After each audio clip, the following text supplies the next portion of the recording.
ओम अज्ञानतिमिरान्धस्य ज्ञानाञ्जनशलाकयः चक्षुरुन्मिलितं येन तस्मै श्रीगुरुवे नमः। हरे कृष्ण।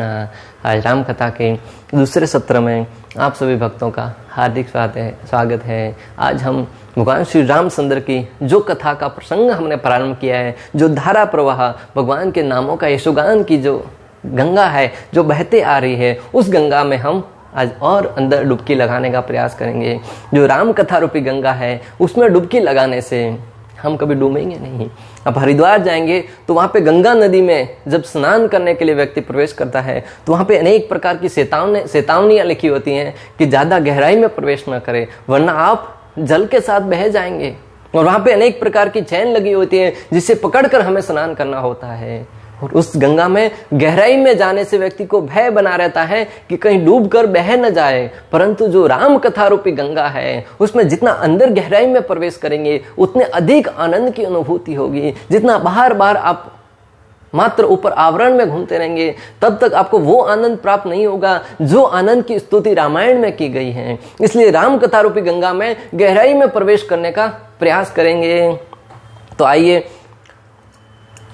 राम कथा की महिमा का यशोगान करते हुए गोस्वामी जी आके लिखते हैं।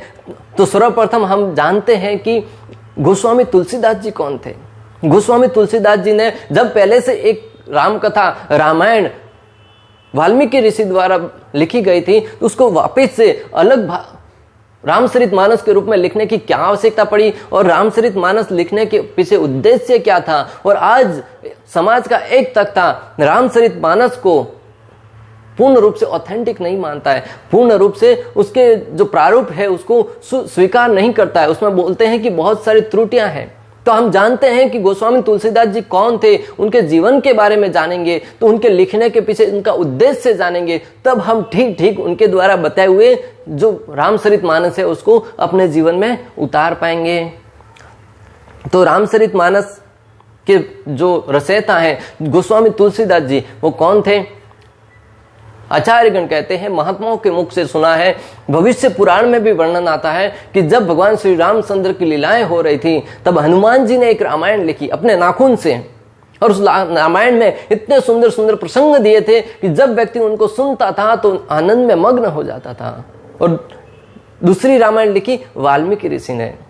तो हनुमान जी अपने द्वारा लिखित रामायण का गुणगान करते हुए जब भ्रमण कर रहे थे तब घूमते घूमते वाल्मीकि ऋषि के आश्रम से होकर गुजर रहे थे। तब वाल्मीकि ऋषि ने सुना कि कोई तो रामायण का पाठ कर रहा है और उस रामायण में इतनी आनंद की अनुभूति हो रही थी कि वाल्मीकि ऋषि उस अपने आप को रोक नहीं पाए और नृत्य करने लगे।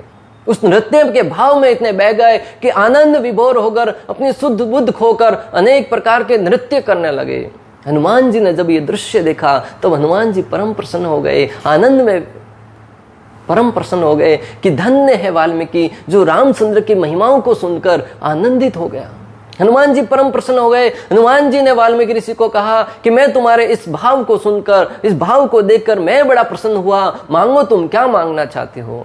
भक्तों, बहुत ही सुंदर सिद्धांत स्थापित हो रहा है यहाँ पे कि अगर आप हनुमान जी को प्रसन्न करना चाहते हैं तो हनुमान जी के मंदिर में जाकर अनेक प्रकार का उनको भोग सामग्री अर्पण करने से हनुमान जी प्रसन्न नहीं होने वाले। हाँ, अगर आपके कुछ कामनाएं हैं तो चढ़ाइए, उनको भोग अर्पण कीजिए। परंतु आचार्यगण कहते हैं कि अगर हनुमान जी को प्रसन्न करना चाहते हैं तो श्री रामचंद्र की महिमाओं का यशोगान कीजिए, श्री रामचंद्र के नामों का जप कीजिए, श्री रामचंद्र की लीलाओं को सुनकर आनंद में मग्न हो जाइए। जहां पर भी राम कथा होती है वहां पर हनुमान जी निश्चित रूप से उपस्थित होते हैं।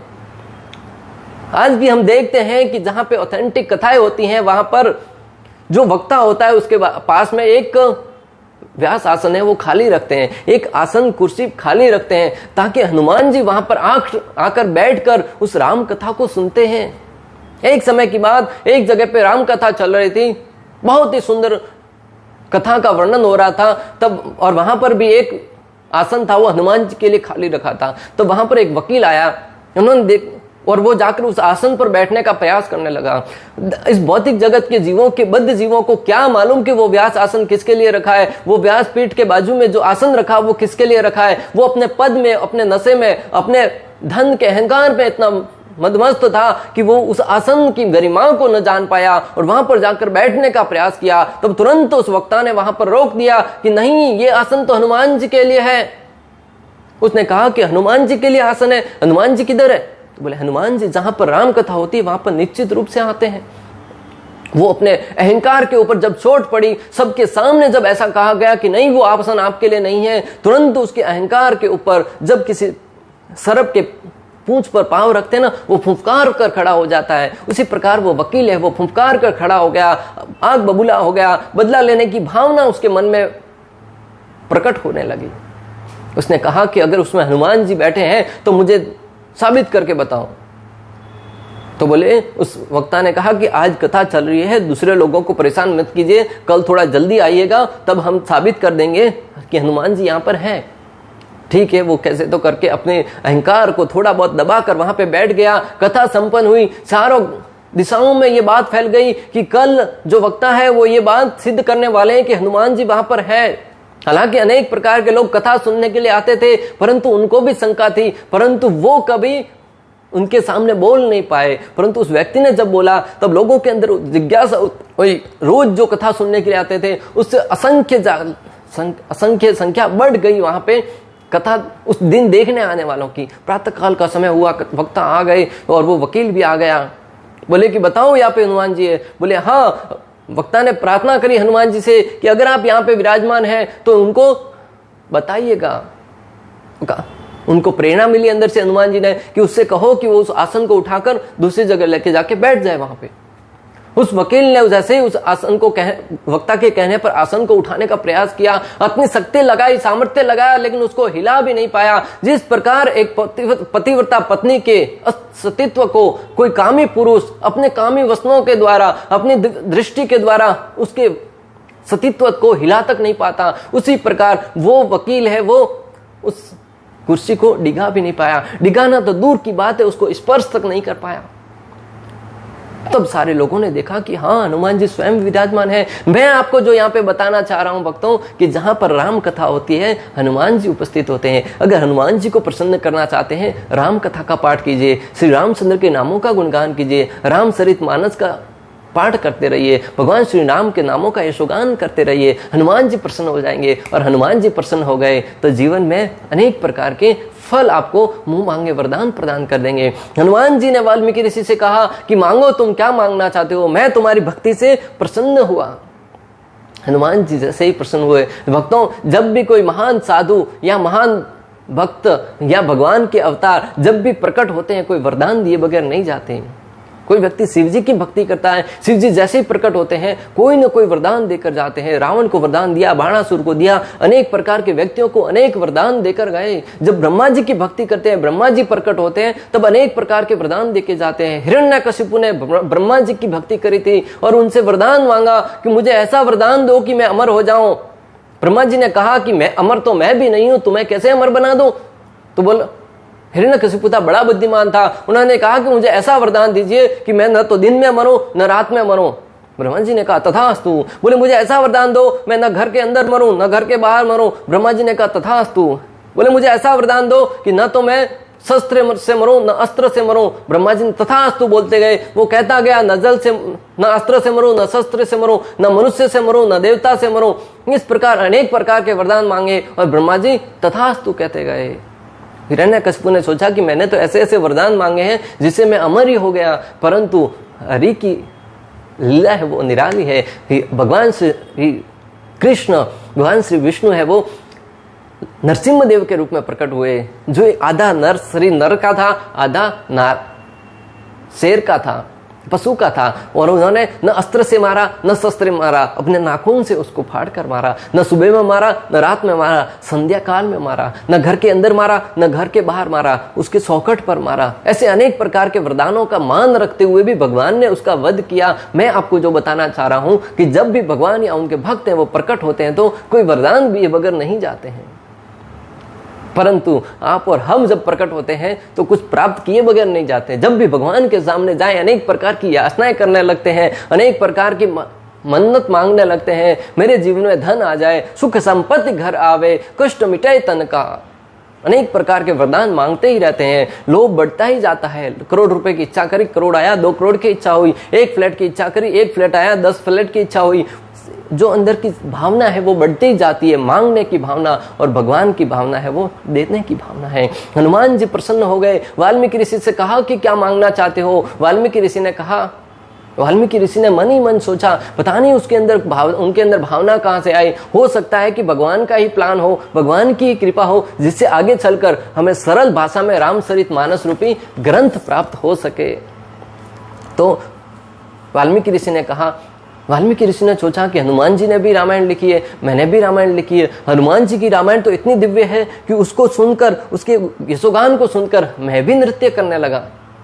तो फिर आगे चलकर मेरी रामायण कौन सुनेगा, आगे चलकर मेरी रामायण की वाहवाही कौन करेगा। तो उन्होंने हनुमान जी से प्रार्थना करी, निवेदन किया कि हे भगवान, आपने वरदान दिया है, एक काम कीजिए, आपके द्वारा लिखित जो ये रामायण है उसको समुद्र में फेंक दीजिए। हनुमान जी ने आव देखा न ताव देखा, अपने वचनों के अनुसार तुरंत रामायण, वो अपने द्वारा लिखित रामायण को समुद्र में बहा दिया, समुद्र में फेंक दिया। परंतु दूसरे ही पल हनुमान जी को विचार आया कि अरे वाल्मीकि ऋषि, तुम्हारे अंदर ऐसी बुद्धि कहां से आई। ये भाव है कि मेरे नाम होगा, इसका नहीं होगा, उसका नाम हो गया तो मेरा नहीं होगा। ये भाव तो कलयुग का है। आज हम देखते हैं कि व्यक्ति दूसरों को ईर्ष्या की भाव से देखता है। हर एक व्यक्ति जो गति कर रहा है, जो व्यक्ति आगे प्रगति करना चाह रहा है, उसकी टांग खींचकर पीछे घसीट देते हैं। हमारी प्रगति हो नहीं हो कोई बात नहीं, लेकिन दूसरा प्रगति नहीं करना चाहिए। हमारे घर पे कोई संकट आए ना आए, लेकिन दूसरे के जीवन में सुखियां नहीं होनी चाहिए।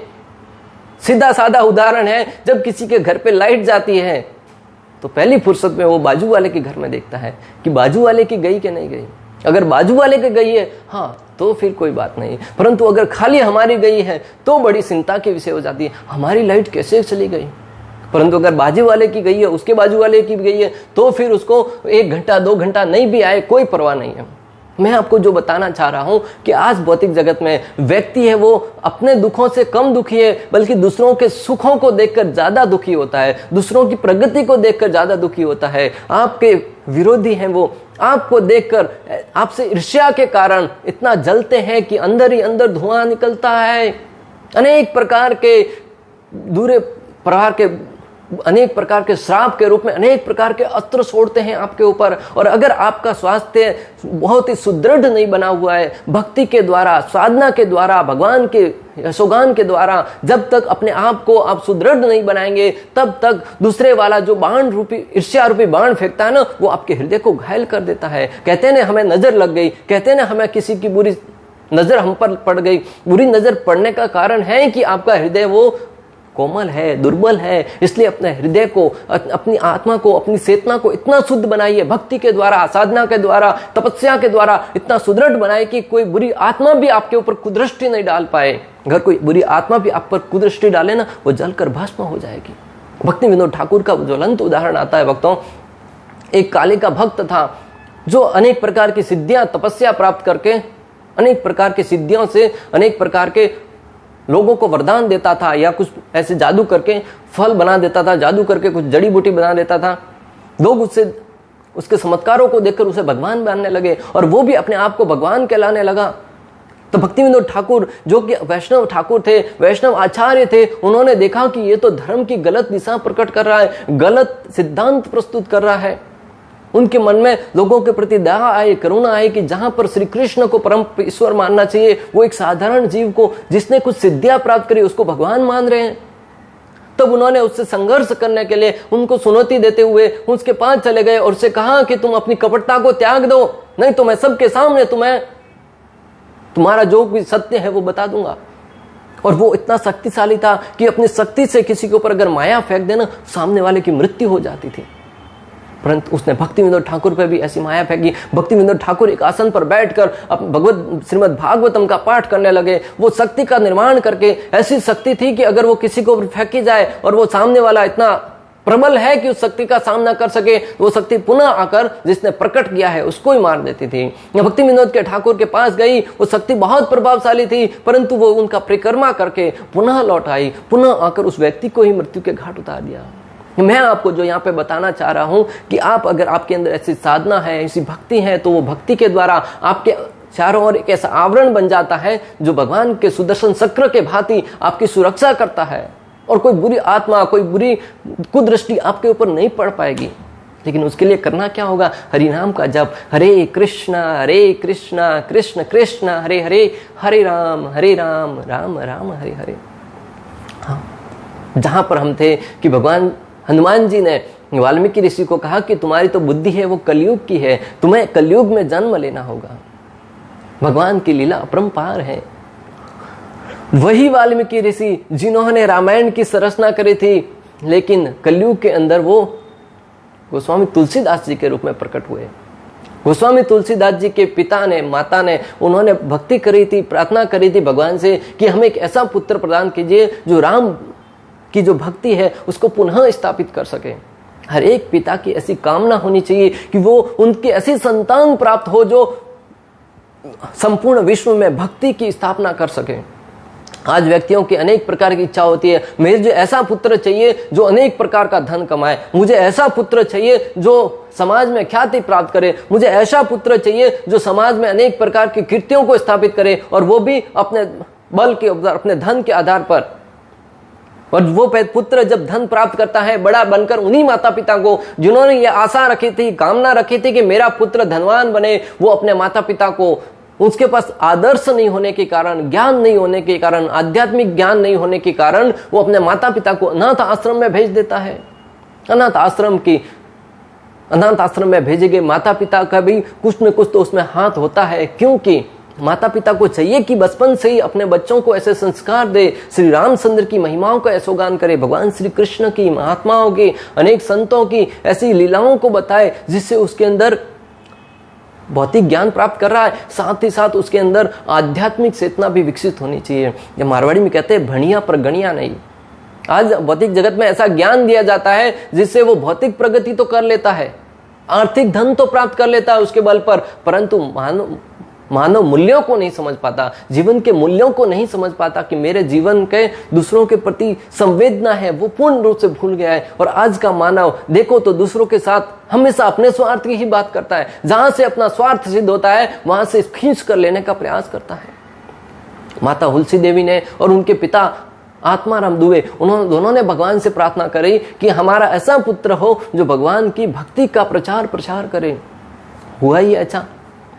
उनके घर पर गोस्वामी तुलसीदास जी का प्राकट्य हुआ। गोस्वामी तुलसीदास जी का जैसे ही प्राकट्य हुआ, गोस्वामी संतगण कहते हैं कि भविष्य पुराण में वर्णन आता है, तुलसीदास जी का जन्म संवत 1554 में श्रावण मास शुक्ल पक्ष सप्तमी तिथि शनिवार संध्या काल अभिजीत मुहूर्त में हुआ। उनके जन्म तिथि के बारे में बताया गया कि कौन से मुहूर्त में हुआ, किस समय हुआ, कौन से संवत में हुआ। तो वर्णन आता है कि 1954 में श्रावण मास शुक्ल पक्ष सप्तमी तिथि शनिवार संध्या काल अभिजीत मुहूर्त में गोस्वामी तुलसीदास जी का प्राकट्य हुआ इस धरा पर। जैसे ही गोस्वामी तुलसीदास जी का जन्म हुआ, जन्म के साथ ही उनके अंदर अनेक प्रकार के दिव्य गुण विद्यमान थे।